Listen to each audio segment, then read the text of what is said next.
SubhanAllah. This is the Maslak of Imam Ahmad Raza radiallahu anhu. Aala Hazrat radiallahu ta'ala is that Imam that when he went to Makkah al-Mukarramah, the ulama of Haramain Sharifain, they came into the seat of Imam Ahmad Raza radiallahu anhu. They took ijazat and khilafat, they became murid of Imam Ahmad Raza radiallahu anhu. When he wrote Ad-Dawlat al-Makkiyah bil-Maddat al-Ghaybiyah, when the ulama of Haramain saw that this book has been written by this man, Imam Ahmad Raza radiallahu anhu, and the ulama from all over the world who were present there for Hajj, when they read this book, when they were asked what they thought about this book, they said, so you are asking us what we think about this book. This one specific scholar says that I was thinking that after I become free, then I will go and do sajda in the court of Allah subhanahu wa ta'ala and say to Allah, Ya Allah, thank you so much, oh Allah, tera shukr ho.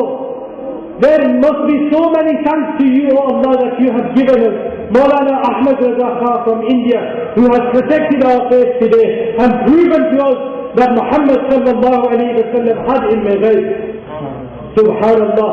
The Mufti Shafi'iyya, the former Mufti Shafi'iyya, was about to write a fatwa of kufr against that person, Allama Hidayatullah Rampuri, who said that the Prophet Muhammad sallallahu alayhi wa sallam is huwa al-awwal wal-akhir wal-zahir wal-batin wa huwa bi kulli shay'in alim, that he is the first, he is the last, he is the apparent, the manifest, and he is the hidden, and he is the knower of everything. When this question came to the former Mufti Shafi'iyya in Makkah al-Mukarramah, he says, I was about to pass the fatwa of kufr, had it not been that I met Imam Ahmad Raza radiallahu anhu, who proved to me that the Prophet Muhammad sallallahu alayhi wa sallam was the first, he was the last, he was the apparent, he was the hidden, and he was the knower of every single thing. Subhanallah.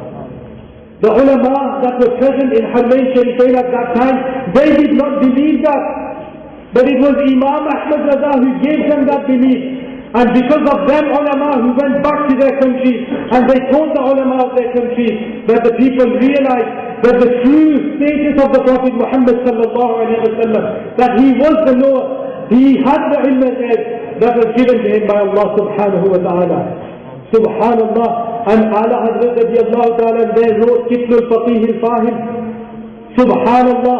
When the ulama of Haramain Sharifain read this book in regards to whether zakat should be given for the paper money that we have today, because before they used to have the coins, the gold and silver coins, but later the paper money was introduced. Now we have notes. Do we have to give zakat on the notes as well? Imam Ahmad Raza radiallahu ta'ala solved this query of the ulama of Haramain. Not only the ulama of Haramain, so the ulama of all of the world. Imam Ahmad Raza wrote this book, Qitl al-Faqih al-Fahim fi Ahkam Qisas al-Darahim. When the ulama of Haramain read that book, they had no choice but to say that this man is the mujaddid of this time. Not only the mujaddid of Hindustan, but the mujaddid of all of the world. And that is why Imam Ahmad Raza radiallahu anhu is known as Mujaddid-e-Azam, because he revived Islam not only in India, but all over the world. And there is a great example of it today in Egypt. When I was studying in Egypt, and Hazrat Maulana Qasim Sahib will remember that in the faculty of Aqidah, the Ra'isul Kulliya Aqidah, or Ra'isul Qism Aqidah, was Sheikh Taha Hubeshi, Hafizahullah Ta'ala. Yaad hai na aapko? Huzur Sheikh Taha Hubeshi, a blind scholar, a mountain of knowledge. When we went there to study by him, our seniors told us that when you sit in his class, think to yourself that you are in an ocean of knowledge, and take however much space you have to carry with you. Fill your pocket, fill whatever container you have, because this man is a mountain of knowledge. Sheikh Taha Hubeshi was the Ra'is of the faculty of Aqidah, the head in Aqidah. This man had been once abandoned from Egypt because of his belief of Ahlul Sunnah, because of his love for the Prophet Muhammad sallallahu alayhi wa sallam. Then he was brought back, and whilst he was there, a few of our people went to him and they showed him the books of Imam Ahmad Raza radiallahu anhu. he came to see the book Qitl al-Faqih al-Fahid fi Ahkam Qisas al-Darahim.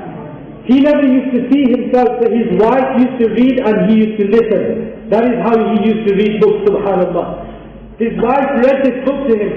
When he listened to this book, he himself says that I am absolutely amazed that a man has passed. A man from amongst our predecessors has already solved this issue in such a great manner. And he says that give me the permission, I wish to do a tahqiq of this book and I will publish this book myself with my own money, subhanAllah. And do you know, he took ijazah from Huzur Taj al-Sharia. He took ijazah from Huzur Taj al-Sharia. He did the tahqiq of this book. Remember, Aala Hazrat wrote this book in the Arabic language. He could not believe that a man from India could speak so fluent and so fasih and baligh Arabic, subhanAllah. He wrote the tahqiq of this book and then he published this book with his own money, subhanAllah. Qitl al-Faqih al-Fahid fi Ahkam Qisas al-Darahim. Not only that, there are so many books that Imam Ahmad Raza radiallahu anhu wrote, that the ulama of Haramain, when they saw these books, they said, لو رآه أبو حنيفة, if Sayyidina Imam Abu Hanifa radiallahu anhu would have seen this man, meaning Imam Ahmad Raza, لعزه في أصحابه, then he would have included them amongst his special students. Subhanallah, which means Imam Ahmad Raza, according to the ulama Haramain, was on the same level. He was on par with people like Huzur أفقه الفقهاء, قاضي القضاة,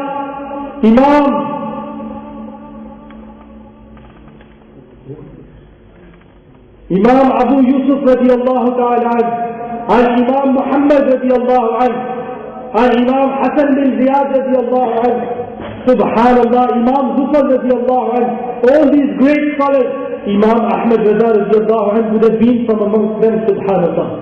This is how great his knowledge of fiqh was.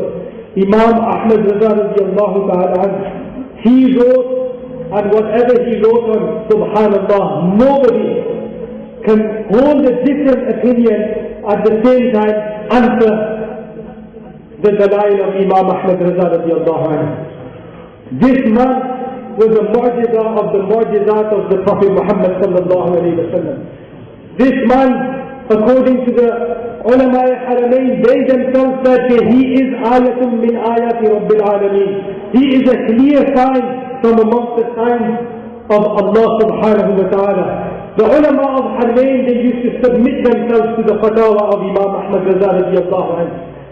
The people of Imam Ahmad Raza radiallahu anhu time, they used to submit themselves to the fatwa of Imam Ahmad Raza radiallahu anhu.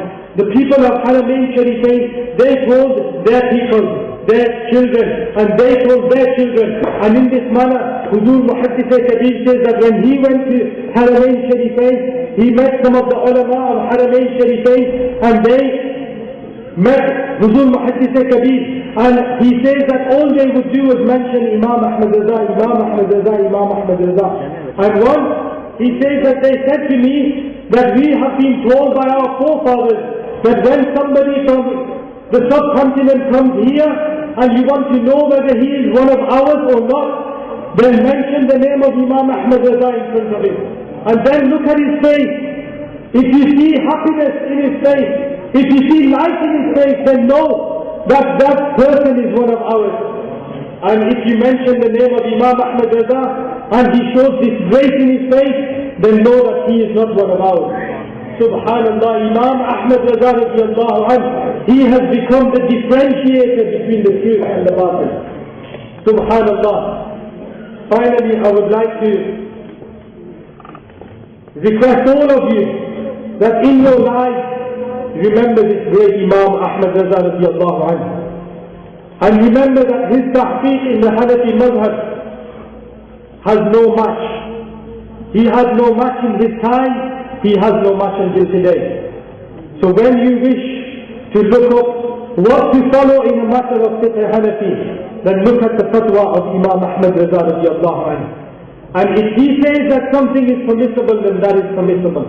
And if he says that something is impermissible, then regard it as impermissible. And do you know why I say this? because Allama Ibn Abidin Shami, he himself in Uqud Rasm al-Mufti has written that there are different ranks of ijtihad in the Hanafi madhab.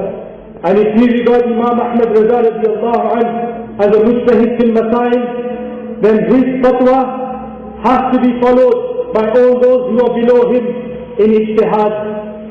And if you do not have anybody who is on the level of mujtahid fil masail in the Hanafi fiqh, who differs to Imam Ahmad Raza radiallahu anhu, then how can we change the fatwa of Imam Ahmad Raza radiallahu anhu? It is wajib upon all of us to follow the fatwa of Imam Ahmad Raza radiallahu anhu. May Allah subhanahu wa ta'ala give us all the tawfiq to follow the fatwa of Imam Ahmad Raza radiallahu anhu and follow Bareilly Sharif until we leave this world. Follow Bareilly Sharif. After Imam Ahmad Raza came Mufti Azam Hind alayhi rahmah, the greatest scholar of his time. After Huzur Mufti Azam Hind alayhi rahmah, Huzur Taj al-Sharia, greatest scholar of his time. Not only me saying this, the ulama of Al-Azhar have said that, the ulama of Sham have said that, the ulama of Haramain have said that. Huzur Taj al-Sharia is the greatest scholar alive today. Follow people like Huzur Taj al-Sharia. He is in Bareilly Sharif.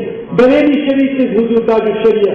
Stay with him, stay with Bareilly Sharif. Bareilly Sharif abhi tak zinda hai. Zinda hai abhi tak. Don't think that we need to look at all the ulama. Bareilly Sharif is still alive. Imam Ahmad Raza is still there in Bareilly Sharif. Huzur Qadri Sharia alayhi rahmah says that when Imam Ahmad Raza passed away, he says, I began crying and worrying that what will we do now? That Imam Ahmad Raza does not reside amongst us. And this is my final incident and then I will leave. Imam Ahmad Raza, when he used to be here, when we used to have difficult matters, we used to go to him, he used to resolve them.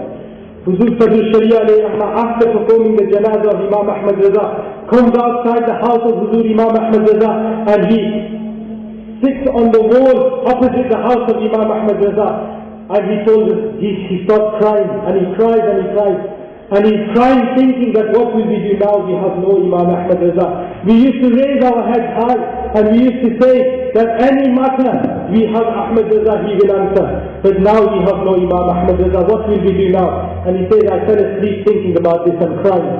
He says, when I fell asleep, I saw in my dream that I was sitting in that very place, and Huzur, Aala Hazrat Imam Ahmad Raza radiallahu anhu walks out of his house with a pile of papers, and he comes to me and he says, "Hey Qadri Sharia, hey Amjad Ali Uth, अभी बहुत काम बाकी है, चलो मैं तुम्हारे साथ हूँ, घबराओ मत, मैं तुम्हारे साथ हूँ." सुभान अल्लाह.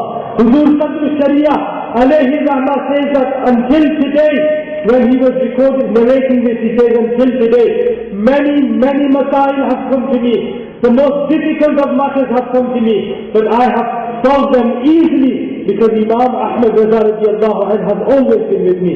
Subhanallah. And therefore, remember that Imam Ahmad Raza radiallahu anhu is still alive amongst us, and he still helps the people like Huzur Taj al-Sharia, Huzur Muhaddith Kabir, and the ulama Haqqa are still helped by Imam Ahmad Raza radiallahu anhu. May Allah subhanahu wa ta'ala give us all the tawfiq to follow the maslak of Imam Ahmad Raza, remain loyal to the maslak of Imam Ahmad Raza radiallahu anhu, and may Allah give us the tawfiq to follow the ulama khair and stay away from the ulama shar. Ameen ya Rabbal Alameen bi jahi Nabi sallallahu alayhi wa sallam wa alayhi wa sallam.